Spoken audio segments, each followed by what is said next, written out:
Ulangan 10. Riwayat tentang loh batu yang baru. Pada waktu itu berfirmanlah Tuhan kepadaku, pahatlah 2 loh batu yang serupa dengan yang mula-mula.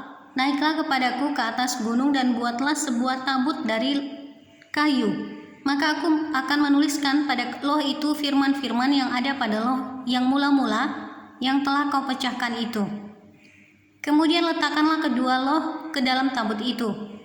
Maka aku membuat sebuah tabut dari kayu penaga dan memahat 2 loh batu yang serupa dengan yang mula-mula.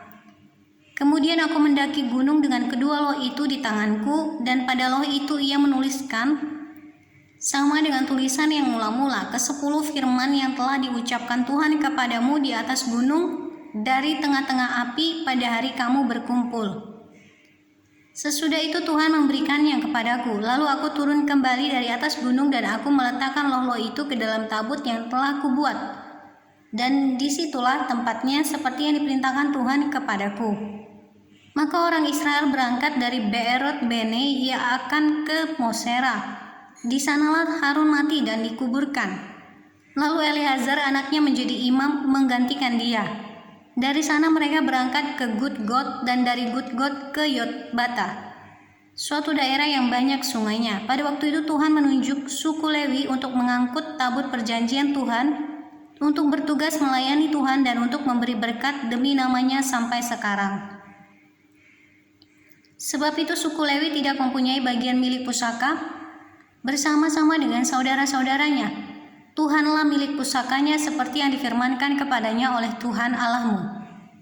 Maka aku ini berdiri di atas gunung seperti yang pertama kali, 40 hari 40 malam lamanya.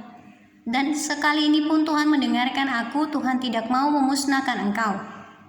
Lalu berfirmanlah Tuhan kepadaku, bersiaplah, pergilah berjalan di depan bangsa itu, supaya mereka memasuki dan menduduki negeri yang kujanjikan dengan sumpah kepada nenek moyang mereka untuk memberikannya kepada mereka. Orang Israel diperingatkan supaya taat dan bersyukur.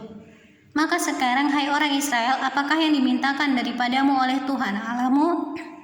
Selain dari takut akan Tuhan Allahmu, hidup menurut segala jalan yang ditunjukkannya, mengasihi Dia, beribadah kepada Tuhan Allahmu dengan segenap hatimu dan dengan segenap jiwamu, berpegang pada perintah dan ketetapan Tuhan yang kusampaikan kepadamu pada hari ini supaya baik keadaanmu.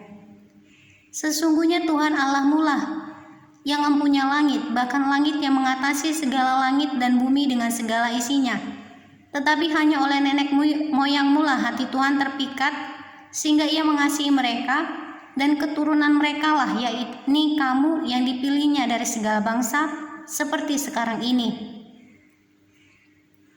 Sebab itu sunatlah hatimu, dan janganlah lagi kamu tegar tengkuk.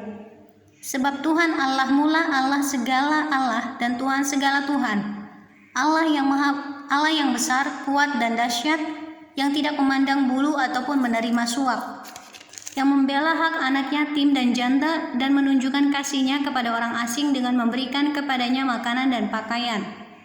Sebab itu haruslah kamu menunjukkan kasih-Mu kepada orang asing, sebab kamu pun dahulu adalah orang asing di tanah Mesir. Engkau harus takut akan Tuhan Allahmu, kepadanya haruslah engkau beribadah dan berpaut, dan demi namanya haruslah engkau bersumpah. Dialah pokok puji-pujianmu, dan dialah Allahmu yang telah melakukan di antaramu perbuatan-perbuatan yang besar dan dahsyat, yang telah kau lihat dengan matamu sendiri. Dengan 70 orang nenek moyangmu pergi ke Mesir, tetapi sekarang ini Tuhan Allahmu telah membuat engkau banyak seperti bintang-bintang di langit.